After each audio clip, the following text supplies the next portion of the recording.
Yo no sé, Bueno, es que el punto óptimo es cuando no se sé, obtiene una curva de... o sea, aquí no era. Usted me dice el punto óptimo es tal cosa, pero no de que no era, Ah, ¿sí? Me dice, ya le escucho yo. bueno, ya, el punto óptimo es cuando se encuentra una mejor respuesta de un organismo mediante una curva de Gauss. No, pero eso es para graficar, pero yo lo que te pregunto a usted es qué es el punto óptimo. O sea, si yo te pregunto cómo grafico el punto óptimo, entonces usted sí me puede decir, se grafica por medio de la campana de Gauss, ¿verdad? Que la parte central, 5 para la derecha, 0.5 hacia la derecha y 0.5 a la izquierda, quiere decir que estamos en una situación óptima. Entonces, yo te pregunto a ti, ¿qué es el punto óptimo? Es en el cual una especie se puede desarrollar o directamente procrear. Sí, ¿verdad? Y yo diría no solamente desarrollar y procrear, sino yo diría que el punto óptimo es cuando un ser vivo, ¿verdad? O sea, tiene las condiciones para vivir el día a día. Es decir, hay buen clima, ¿verdad? No solamente vamos a hablar de clima, tiene una buena alimentación, ¿sí o no? Y hay un saneamiento ambiental, la ecología no está destruida, o sea, son tantos factores que implicarían lo que es un punto óptimo. Propia adaptación también. Sí, Roberto.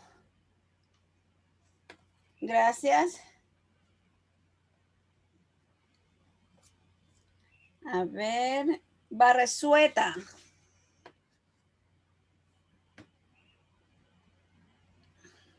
Barresueta. Buenos días. Buenos días. Mija, ¿qué entiende usted por tolerancia ambiental? Ah, ya, la tolerancia ambiental vienen a ser como los rangos, de donde la especie, o el rango máximo o el rango mínimo en el que la especie se puede desarrollar o vivir. Por ejemplo, aquí da ejemplos de rangos de temperatura, de pH, es decir, donde la especie se puede sobrevivir. La tolerancia son los límites en el que la especie se puede desarrollar.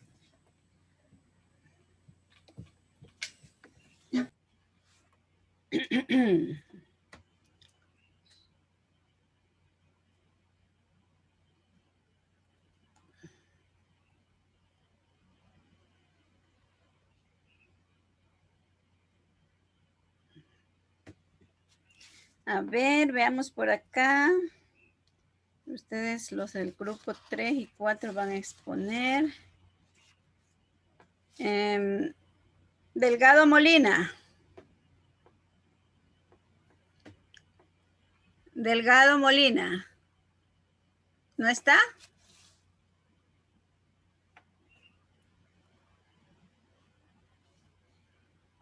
Delgado Molina Alejandra Saray.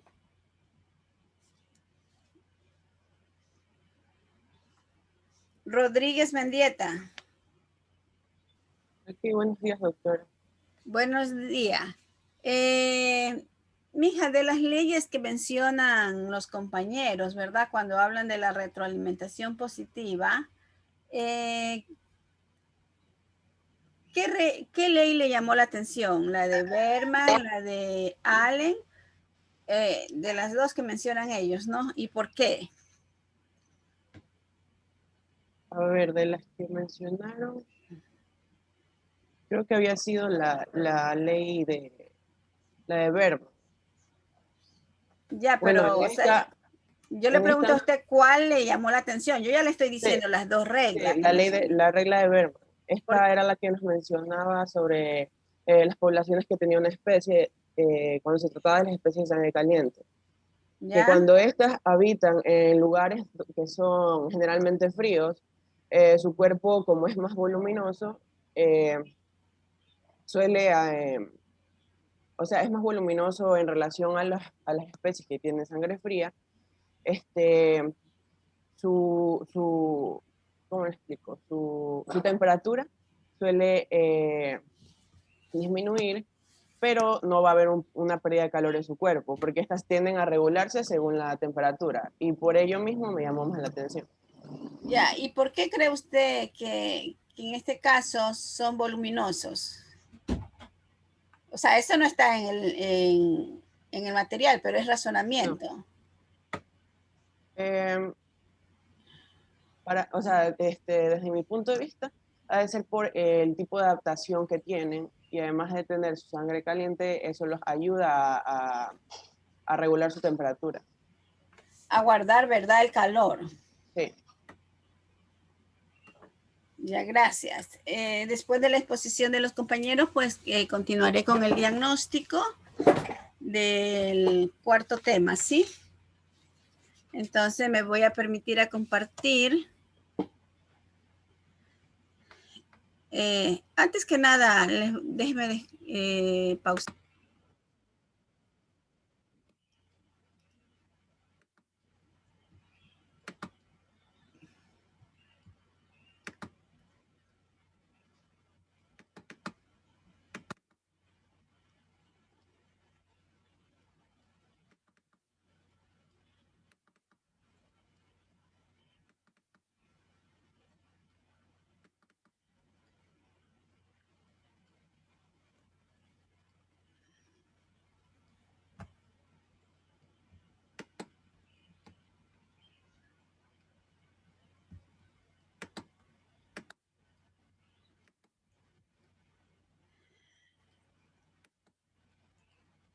¿Sí ven el Power?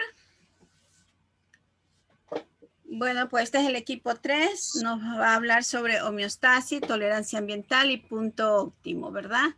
Cuyos integrantes son Alcibar Adrián, Castro Santo Patricia, Mera Winter y Molina Jamie. Empezamos con Patricia. Ya. Ya, espérate, Patricia, antes que nada. Ya, Alcibar Martínez Adrián, ¿dónde está? Aquí presente. Ya, Patricia ya está. Mera Winter. Presente, Mera doctor. Winter. ¿Dónde estás, Mera Winter? Aquí estoy. A ver, hágame de la manito que no te veo. Aquí. Ah, ya te vi. Molina Jamie. Aquí, doctora. Ya, ok. Ahora sí, Patricia, iniciamos. Ya. Buenos días, doctora, compañeros. Nosotros somos el grupo número 3 y les vamos a hablar acerca de homeostasis, tolerancia ambiental y punto óptimo. Siguiente diapositiva, por favor.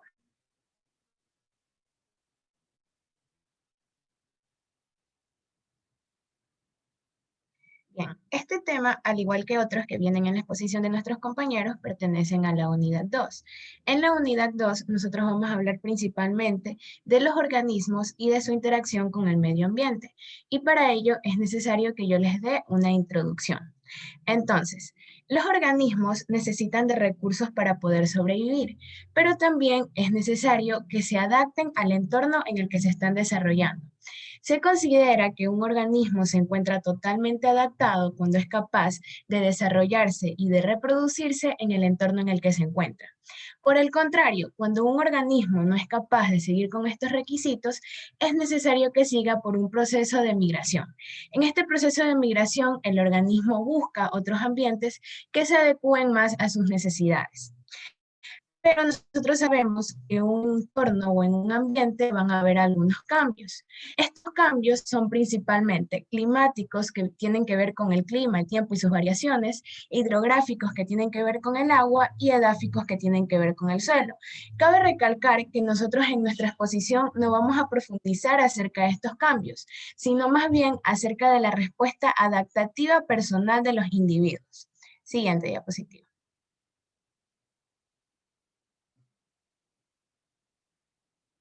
Entonces, para tener esto claro, tenemos que recordar algunos conceptos, entre ellos el de homeostasis. Homeostasis es un conjunto de fenómenos de autorregulación que permiten mantener un medio interno estable y constante. Por lo tanto, la homeostasis se encuentra respaldada por un mecanismo de adaptación, en donde el individuo es capaz de sobrevivir en el entorno en el que se encuentra. Cabe recalcar que ya enfocándonos más en la ecología humana, para los seres vivos, principalmente para los seres humanos, la homeostasis depende tanto del medio externo como del medio interno. Siguiente diapositiva.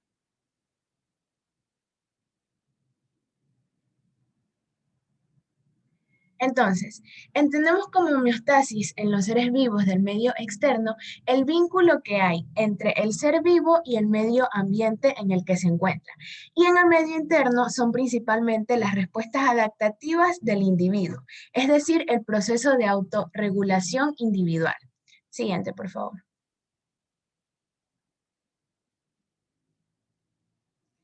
En cuanto al medio externo, es básicamente la tendencia al equilibrio entre la naturaleza y el flujo energético de los organismos.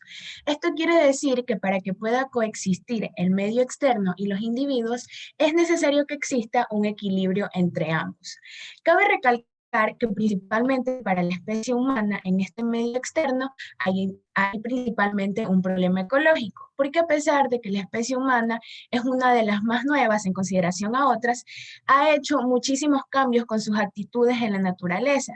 Y esto de aquí lo está perjudicando, ya que no solamente está afectando el entorno donde vive, sino que también su respuesta adaptativa de homeostasis se está viendo mucho más forzada de lo necesario. Y no solamente está afectando a su especie, sino que también está afectando a otras de las que él se hace valedero para poder sobrevivir. Sin embargo, nosotros tenemos que tener en cuenta que hay 3 tipos de adaptación al medio externo. Estos 3 tipos de adaptación son regulación, evitación y conformidad. La regulación nos indica principalmente que cuando hay un cambio en el medio externo, los individuos que se encuentran en él hacen actividades para que este cambio pueda básicamente derrotarse y poder regresar a la homeostasis a la que estaban acostumbrados. Por ejemplo, en una comunidad donde es muy común la quema de basuras, un fenómeno de regulación sería pues tomar algunas actividades para tratar de frenar este tipo de actividades y de esta forma regresar al equilibrio del que antes estaban acostumbrados. Por el contrario, cuando hablamos de evitación, como su nombre mismo lo dice, el individuo evita estos cambios en su entorno. Esto quiere decir que si en la misma comunidad un individuo no quiere hacer nada para cambiar lo que está pasando, lo que hace es evitar estos cambios en su entorno y buscar otros que se adecúen más a sus necesidades. Y por último tenemos a la conformidad. La conformidad hace que los individuos se conformen con los cambios que están pasando en su medio externo, aunque esto signifique que haya que tener un mayor esfuerzo en su homeostasis. Entonces, en estos mismos individuos podría aparecer el caso en que los individuos se quedan simplemente con estos cambios en el clima, como son la quema de nada para poder detenerlo. Siguiente, por favor.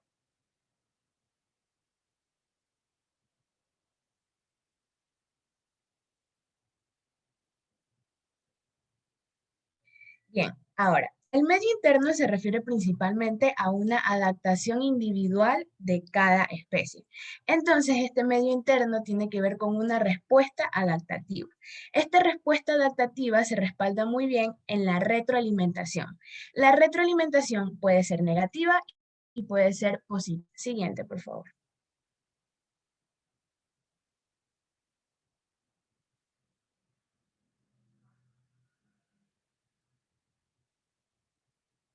La retroalimentación negativa es una respuesta contraria al estímulo que la empezó. Esta retroalimentación negativa se encuentra respaldada por un receptor, un control central y un efector. Y un ejemplo de retroalimentación negativa sería la regulación de la temperatura corporal. Para que entiendan mejor esto de retroalimentación positiva, de retroalimentación negativa, el compañero que sigue exponiendo les va a explicar con un ejemplo, porque hasta aquí llega mi parte.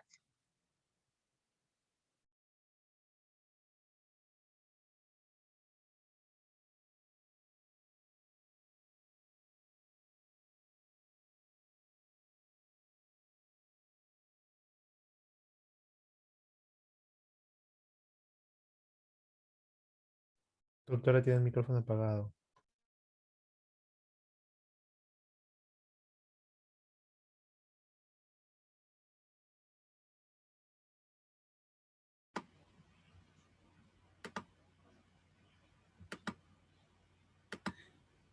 A ver, Adrián, continuamos. La siguiente diapositiva.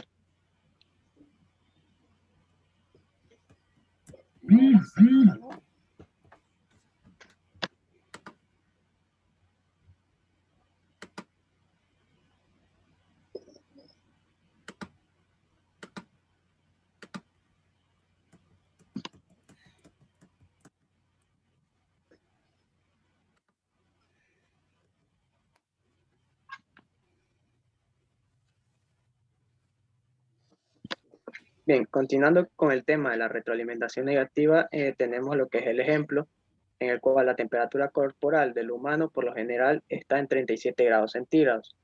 Si se produce un aumento de la temperatura ambiental, esta de aquí va a ser detectado por los receptores que se encuentran en la piel. Luego envían un estímulo hacia el hipotálamo y este hipotálamo va a enviar señales hacia otros receptores del cuerpo para producir un aumento del flujo sanguíneo en la piel y también va a aumentar lo que es la sudoración, provocando así lo que es el enfriamiento del cuerpo como consecuencia de la evaporación del agua. Siguiente diapositiva.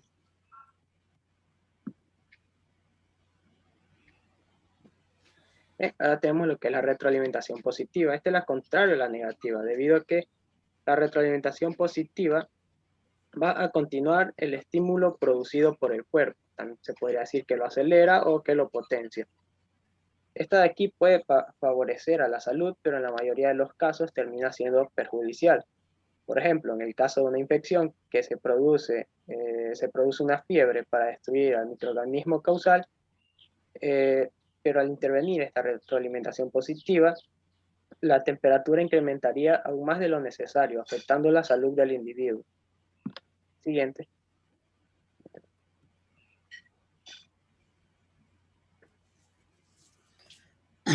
Bien, ahora entramos a adaptaciones térmicas. Dentro de lo que es la ecología podemos encontrar dos teorías importantes, las cuales son la teoría de Bergman y la teoría de Allen. La siguiente.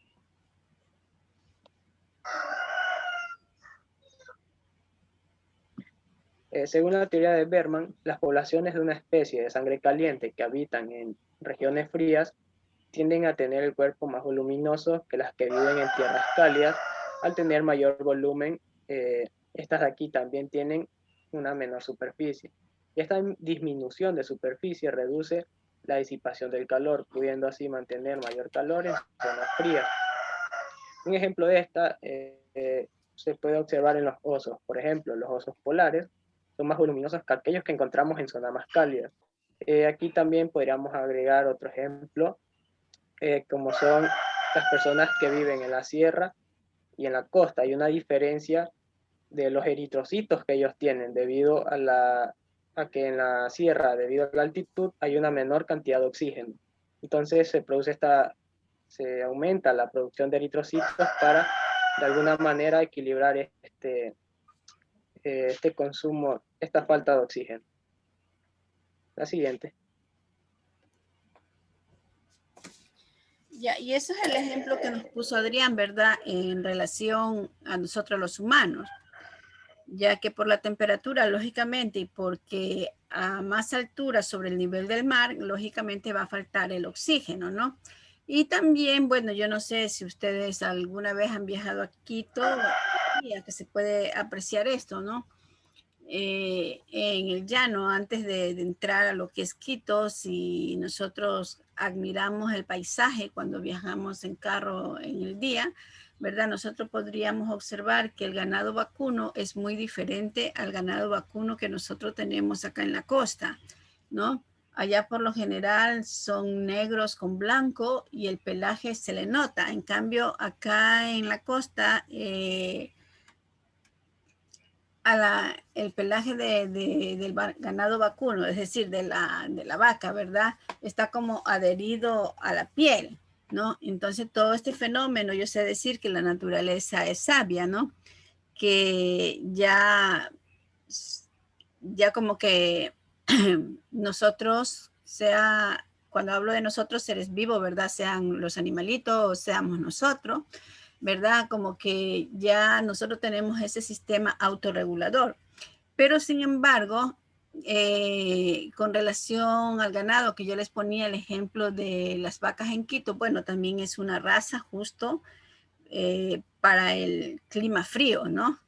En cambio, imagínense, si nosotros trajéramos un ganado acá a nuestro clima caliente, pues no sé qué va a pasar. ¿Será que se va a adaptar el animal en nuestro medio, no? Y entonces, y es bien cierto lo que dice Adrián. También ahora volvemos, ya dejamos a los animalitos a un lado, volvemos a los humanos. Es por eso que también depende el punto óptimo, ¿verdad? O la tolerancia ambiental que nosotros pudiéramos desarrollar. No solamente poner la diferencia en esto de que de la cantidad de eritrocitos que pueda tener el que vive en la parte de la sierra, sino también nosotros, de nuestro sistema regulador, ¿verdad? Que si nosotros nos adaptamos, ¿verdad? O toleramos el clima frío, pues a nosotros no nos va a pasar nada. Más de un simple dolorcito de cabeza no pasa nada, pero hay personas que llegan a Quito y si van una semana, toda la semana están acostados porque tienen cefalea, les andan con náusea, otros vomitan, ¿verdad? Entonces todo ese fenómeno se debe también, en este caso, al cambio de temperatura.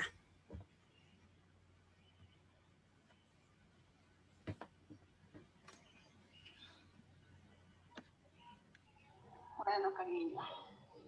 La regla de Allen, esta de aquí, plantea que las poblaciones de regiones cálidas poseen largos brazos y delgadas piernas. Se establece una máxima relación entre la superficie y el volumen del individuo. Como dije anteriormente, una mayor superficie permite una mejor disipación del calor, lo cual es importante en las regiones cálidas. Como se ve un ejemplo aquí, en caso de los animales, podemos observar los que son los zorros. En uno tenemos que se encuentra en el desierto, este de aquí presenta orejas más largas y una cola también un poco más larga que el que está en la zona fría, donde tiene extremidades un poco más cortas. Sí, la siguiente.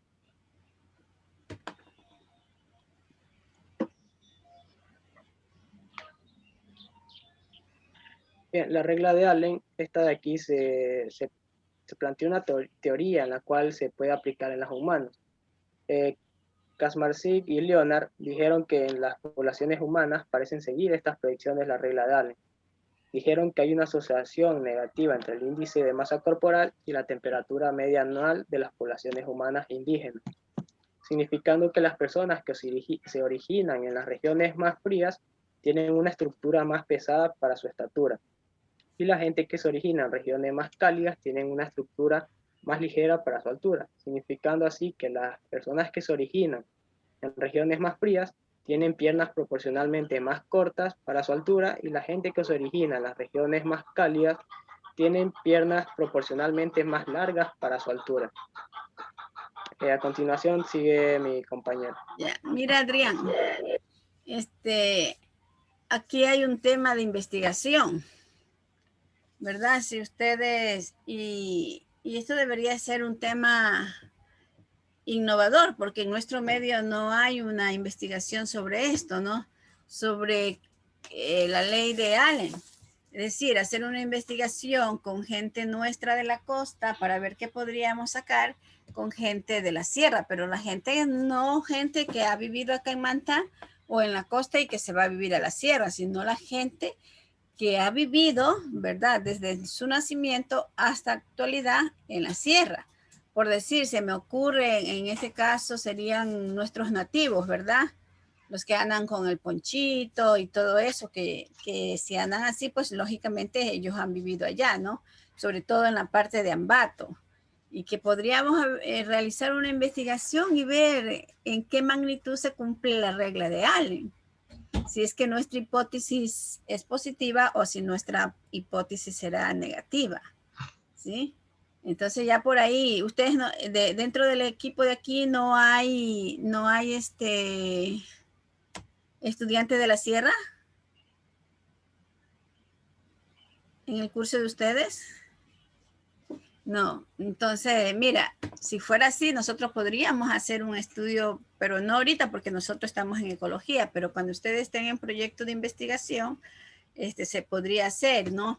Y valerse de alguno de los compañeros que vivan en esta parte de la sierra y que tomen las medidas, altura rodilla, que tomen la talla y sacar el índice de masa corporal para ver qué pasa. Y lógicamente que tendríamos que hacer como de grupo etario, por decir, de 40 a 65 años.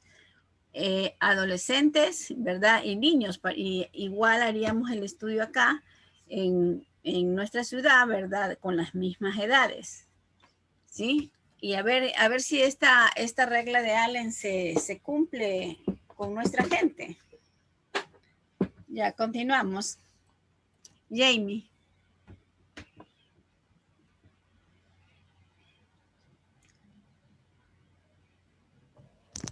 Bueno, yo voy a continuar con la exposición hablándoles sobre lo que es la tolerancia ambiental. Según los tipos de organismos, se requieren diferentes condiciones ambientales para que estos se desarrollen. Así, algunos necesitan vivir en zonas frías para su supervivencia, mientras que otros precisan una gran humedad, entre otros factores. Aunque se ha visto que los organismos pueden responder a algunas variaciones ambientales mediante mecanismos como la homeostasis, que como ya mencionaron mis compañeros, la homeostasis es un estado de equilibrio entre todos los sistemas del cuerpo para que éste sobreviva y pueda funcionar correctamente. Un ejemplo es que el cuerpo humano tiene varios mecanismos de defensa para intentar aumentar nuestra temperatura cuando hace frío. Sin embargo, esto solo lo pueden realizar dentro de un rango determinado, ya que tenemos límites de tolerancia con respecto a la temperatura y ya más adelante voy a hablar de eso. Ya, es importante determinar el efecto de los factores ambientales sobre la supervivencia, el crecimiento y la reproducción de los organismos. Para ello se mide la tolerancia ambiental de los organismos a una serie de factores ambientales. Siguiente, por favor. Y dicen, no, la madre se le ve linda porque es fina y tiene seno. ¿Alguien tiene un micrófono prendido, además de Jamie? Alison, cierra su micrófono.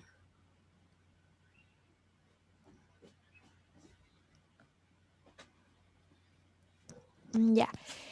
Por ejemplo, es posible determinar el rango de temperatura, pH, nutrición, es decir, que el organismo encuentre un lugar donde pueda adquirir alimentos suficientes para su supervivencia, donde no hayan depredadores que pongan en peligro su existencia, entre otros factores, en el cual una especie puede sobrevivir determinando los límites de tolerancia para esta especie. Siguiente, por favor.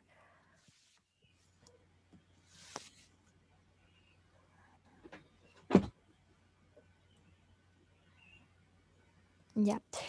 Todos los organismos tienen rangos de tolerancia, ya sean microbios, hongos, plantas, animales o incluso nosotros los seres humanos. Si bien la tecnología humana nos ha permitido vivir y trabajar en ambientes más extremos, los humanos todavía mueren por congelamiento, golpe de calor, entre otros factores. Un ejemplo, las personas cuando van a zonas mucho más frías, como sabemos, se han creado vestimentas para dichos climas.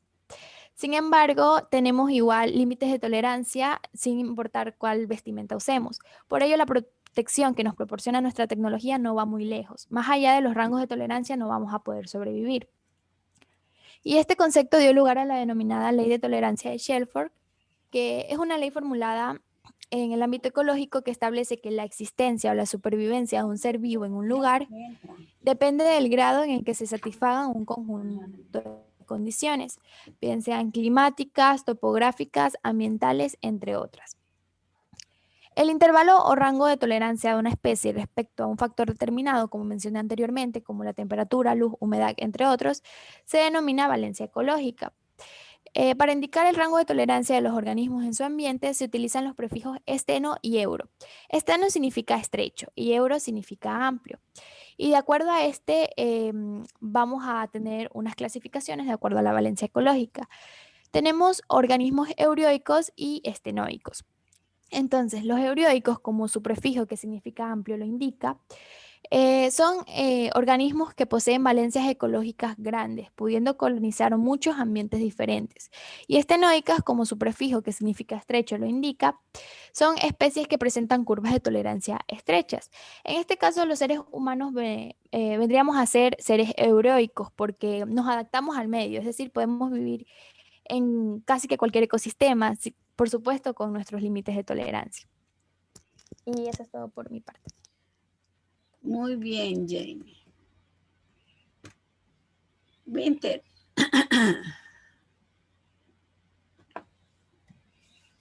Winter. Aquí estoy, doctora. Ya. Para seguir lo que es la exposición de mi compañera Jamie, hablando sobre la tolerancia ambiental, tenemos algunos ejemplos. ¿Va?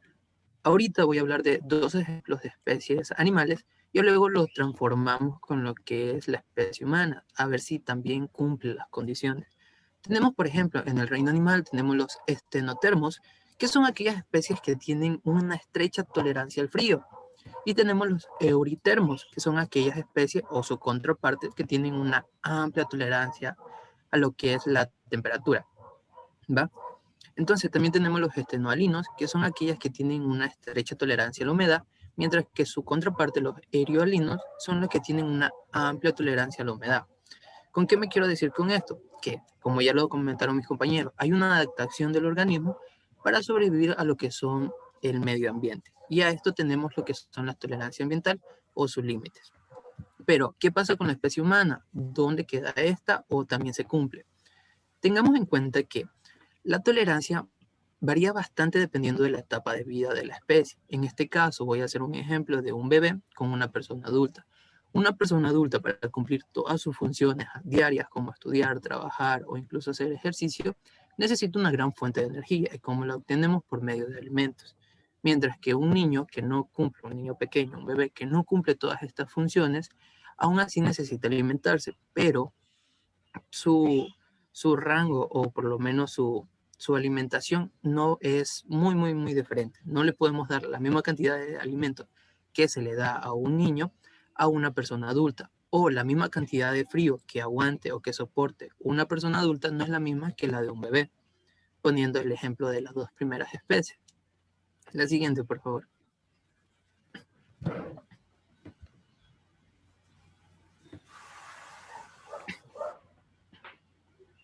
Ya, listo. Entonces, tenemos que hablar del punto óptimo y del rango óptimo.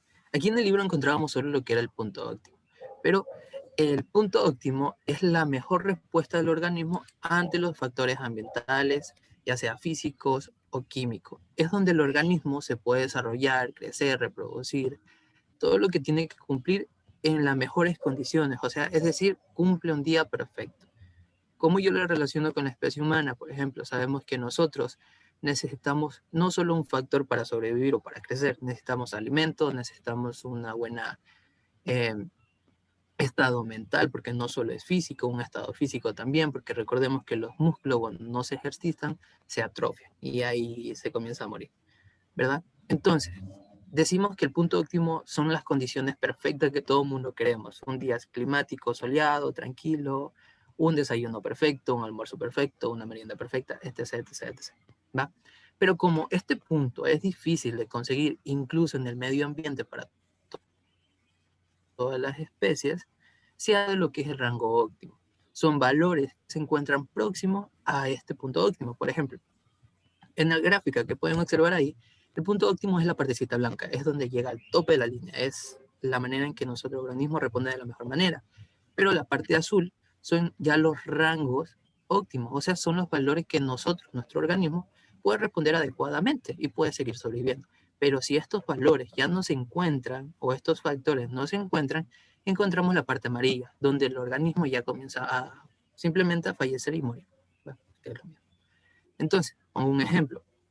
Aquí hablábamos sobre la alimentación. Sabemos que hay personas que se alimentan 4 o 5 veces al día y eso está muy bien, pero por factores ya sea económicos, sociales o porque ya se han adaptado, hay otros individuos que solo se alimentan 2 veces al día.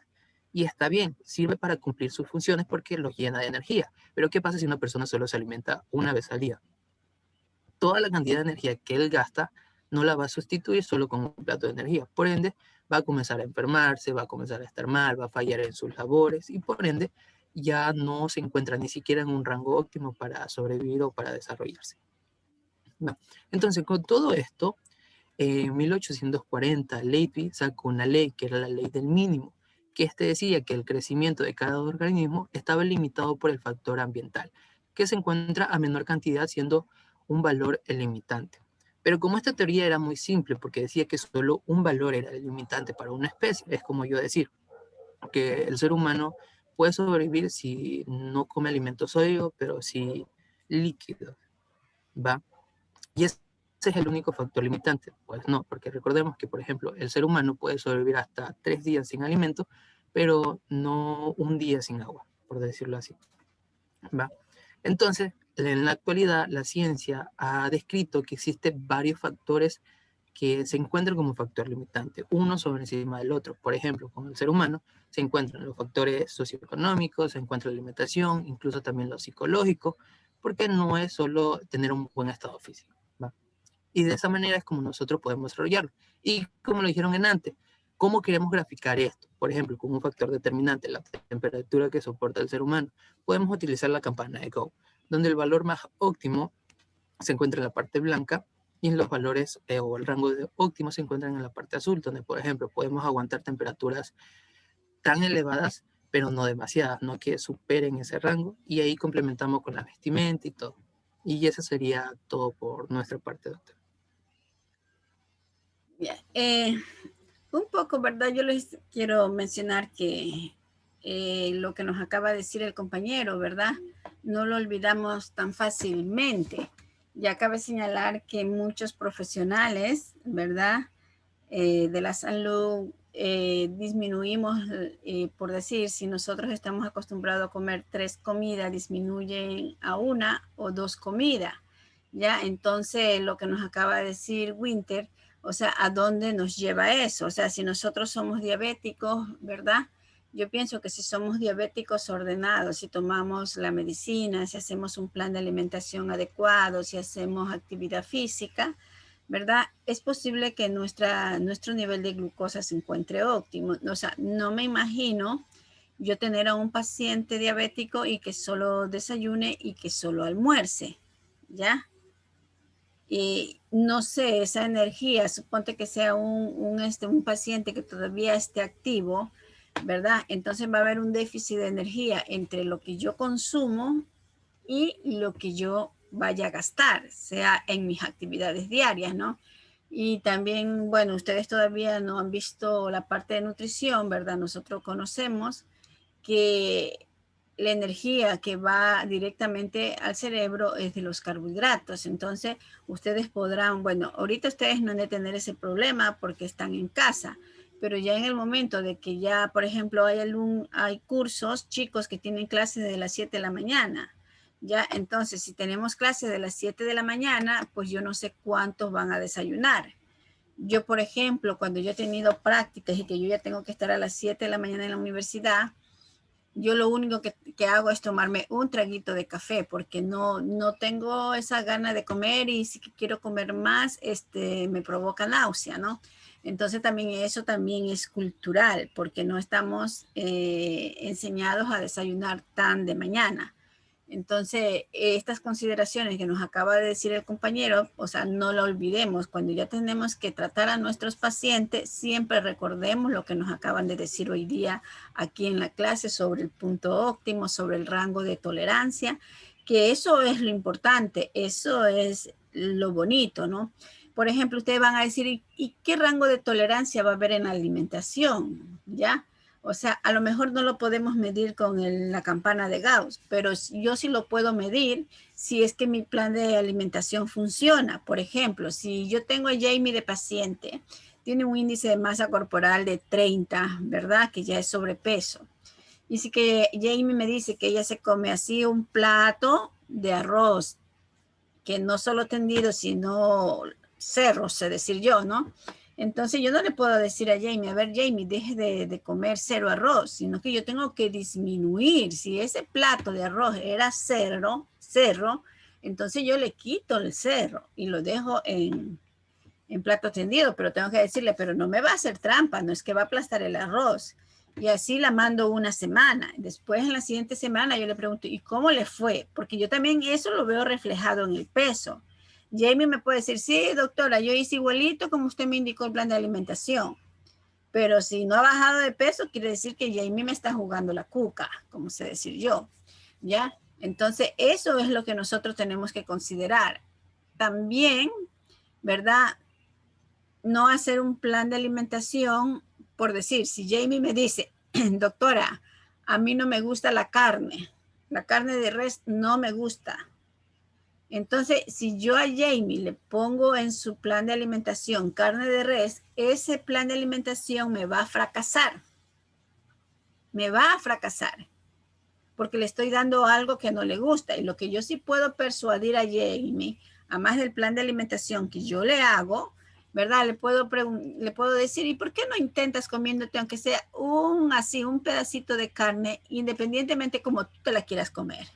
Ahí no le digo no frito ni apanado, sino que lo que yo quiero conseguir es que ella encuentre la carne sabrosa, ¿verdad? Y que después poco a poco la vayamos insertando en el plan de alimentación. Aunque por lo general cuando yo hago un plan de alimentación yo solamente recomiendo una vez a la semana carne roja y después los otros días pescado y carnes blancas y pollo, ¿no? Entonces esa es la tolerancia en este caso del paciente, ¿sí? Esa es la tolerancia. Si en caso que yo en vez de darle esas alternativas a Jamie le digo 0 arroz, Jamie saliendo de la puerta dice, y esta doctora está loca. Si sabe que si yo no como arroz, yo me muero. Aunque sea me hubiera dicho coma 2 cucharadas, 3 cucharadas. ¿Ya? Porque en el plan de alimentación solo se bajan 500 calorías, no se baja más. Después que tú te has adaptado a esa disminución de 500 calorías, entonces nosotros podríamos hacer otra baja de calorías. Entonces, y nuestro organismo también tolera, porque cuando si bajamos bruscamente de las calorías, ¿verdad? Nuestro organismo va a mostrar signos, ¿verdad? Como síntomas sería, ¿verdad? Como cansancio, debilidad, desgano, se va a volver irritable porque ella tiene hambre y no puede comer. Entonces, esa es la tolerancia que nosotros podríamos tener en nuestro interior. Así que no olvidarán la clase de hoy día, que es tan importante. Ya cuando ustedes lleguen a séptimo semestre, creo que les van a dar endocrinología y nutrición. Entonces, ustedes traigan a colación lo que nos ha dicho el compañero Winter. Bueno, muchas gracias, equipo, ¿sí? Ahora vamos a dejar de compartir y volvemos al diagnóstico, ¿sí?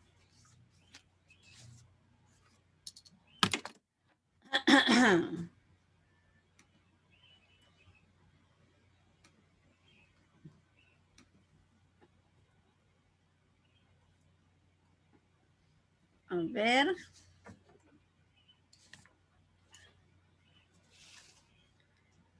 Ramos Zurita. Dígame, doctor. Ana Belén, ¿estás con sueño? Recién te levanta. ¿Qué pasó? No. A ver, Ana Belén. No quiero que me diga, ¿verdad?, de qué palabra viene, sino lo que yo necesito es que me digas qué entiendes por clima. No, yo entiendo que es un conjunto de condiciones atmosféricas que consta de humedad, precipitación y creo que también la presión. ¿Ya? Es un conjunto de condiciones atmosféricas. De condiciones atmosféricas, ¿verdad? Independientemente cuáles sean estas. ¿Sí? Sí. Según la literatura, ¿qué nos dice? Que el clima se define como las condiciones meteorológicas, ¿verdad? Meteorológicas medias que caracterizan a un lugar determinado. Es decir, si yo estoy aquí, por ejemplo, en Montecristi, en esta parte yo puedo tener un clima diferente. Si yo voy por los bajos del Pechiche, bajo Las Palmas, bajo de afuera, ¿verdad? Nosotros vamos a ver que vamos a lo mejor a encontrar una llovizna, ¿verdad? Una llovizna, e inclusive va a estar un poco oscuro y va a ser un poco más, va a ser frío, ¿sí? Porque por lo general se caracteriza esa parte como un poco más fría que los que estamos acá en Montecristi, en el centro. Gracias, Ana Belén.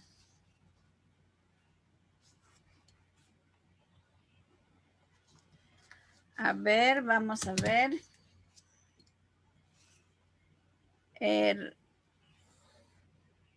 Moreira Macías. Dígame, doctora. Valerie, ¿qué entiende usted por la circulación atmosférica? Bueno, o sea, más o menos lo que yo entendí es que la circulación atmosférica es el medio por el cual el calor se va a poder distribuir alrededor de lo que es la superficie de la Tierra. Ya. Bueno, ¿qué nos dice la literatura? Que la circulación atmosférica es el movimiento del aire atmosférico, ¿verdad? Si yo hablo de aire atmosférico es porque el aire está en la atmósfera. Entonces, nosotros tendríamos que la circulación atmosférica es el movimiento del aire atmosférico a gran escala. Y también es bien cierto que es el medio por el que la energía se distribuye en la Tierra, ¿verdad? Cabe señalar que nosotros decimos que por ejemplo, si nuestra casa está rodeada de árboles, ¿verdad? Y hay un movimiento de aire atmosférico, entonces nuestras plantas, ¿qué es lo que van a hacer? Se van a mover las ramas y esa rama es la que nos va a refrescar, ¿verdad? Y muchas veces nosotros decimos, ay, qué bonito.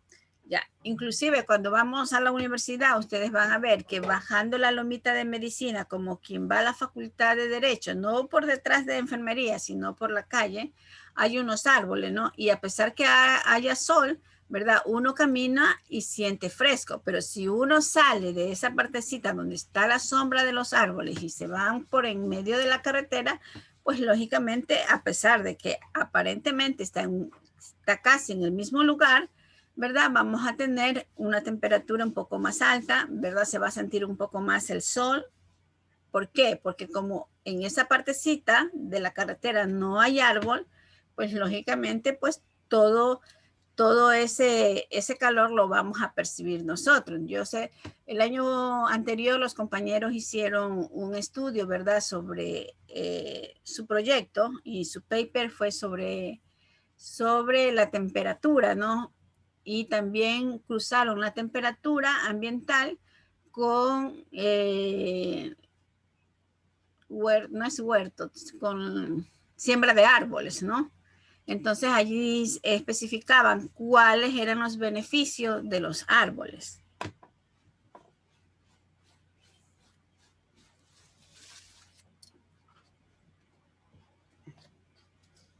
A ver, Delgado Ana Estefanía. Dígame, Ana doctora. Estefanía. A ver, Ana. Ya, Aquí hemos estoy. visto el clima, nos han hablado sobre la circulación atmosférica. ¿Y qué entiende usted por altitud? ¿Por qué? Por altitud. Altitud. Mm-mm. Era lo que se refería, lo que estaba en referencia con el nivel del mar, si no recuerdo. La distancia vertical que existe entre cualquier punto de la Tierra en relación al nivel del mar. Si algo así entendí. Sí, ¿verdad? Eso dicen a veces que se Sí. encuentra a 3 metros sobre, que se encuentra a tantos metros sobre el nivel del mar, así dicen a veces. Sí. Entonces, ¿y usted cree que cuando nosotros vamos a la sierra, por qué nosotros sentimos que nos hace falta oxígeno? Porque está muy alto, pues, porque estamos más arriba de lo que es el nivel del mar. Ok.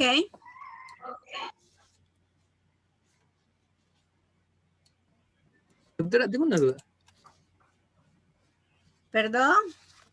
Tenía una duda. Aquí era lo que hablaba antes mi compañero Adrián, por ejemplo, que nosotros siendo de la costa, y hemos vivido mucho tiempo de la costa, o personas que vivan en el oriente, que normalmente el clima es cálido o húmedo, va directamente a la sierra.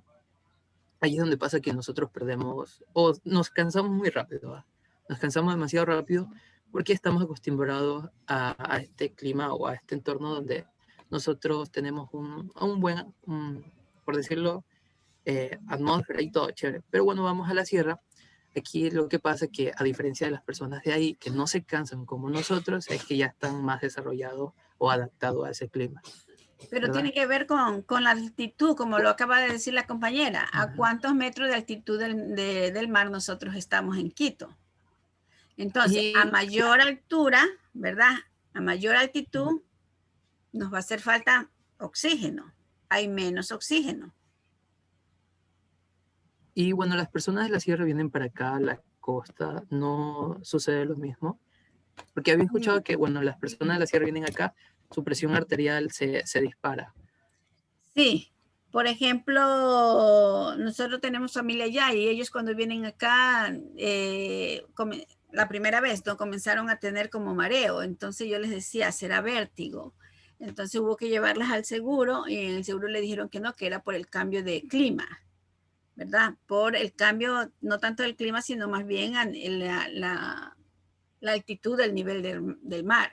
Pero cuando ya uno hace costumbre, va, viene, entonces se va a sentir o no se va a sentir nada, muy poco o no se va a sentir nada. Entonces ya tu grupo mismo habló sobre los eritrocitos, ¿verdad? Entonces todas esas cosas es que tenemos que ver el mecanismo de nuestro sistema termorregulador. ¿Sí, Winter? Sí, doctora, muchísimas gracias. Ya. Bueno, vamos a hablar sobre... Déjeme ver quién falta por acá. Aquí tengo una rayita. Saraí.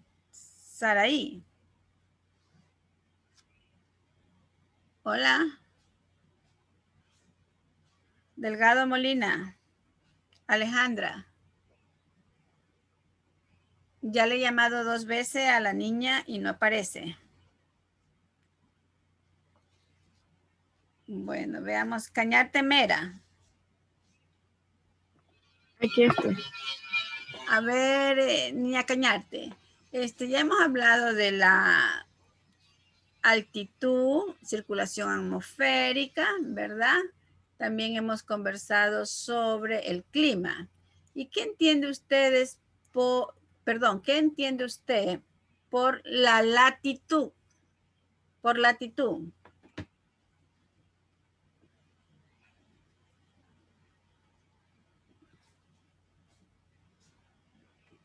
Tienes el micrófono apagado. Niña Cañarte. Ya, sí, perdón. Creo que esto de aquí se refiere a... Aquí no creo, por favor. ¿Aquí es bueno. o no es? No, que estaba diciéndole, no sé si me escuchas, que hay bastante bulla en mi casa. O sea, esto de aquí se refiere a una distancia entre entre la línea ecuatorial y un punto determinado en lo que es la Tierra. Sí, ¿verdad? Entonces la latitud por lo general tiene relación con la línea ecuatorial o la línea equinoccial que aprendimos en la escuela, con los hemisferios norte y con los hemisferios sur, ¿sí? Entonces allí nosotros podríamos decir, ¿verdad? En este caso, ¿dónde está localizado tal país? ¿O dónde está localizada tal zona? ¿Hacia el hemisferio sur o hacia el hemisferio norte, no? Es decir, nosotros los países de Sudamérica, ¿verdad? Como su palabra mismo lo indica, nosotros estamos ubicados en este sentido en el hemisferio sur. Lógicamente, en el hemisferio norte vamos a tener Canadá, Estados Unidos, luego un poquito más en México, y ellos están en el hemisferio norte. Y así comenzamos a recordar la historia, quienes están en Centroamérica, ¿sí? Eso sería. Bueno, ahora sí ya vamos a empezar. Chicos, tienen 15 minutos para iniciar la segunda exposición. Hola.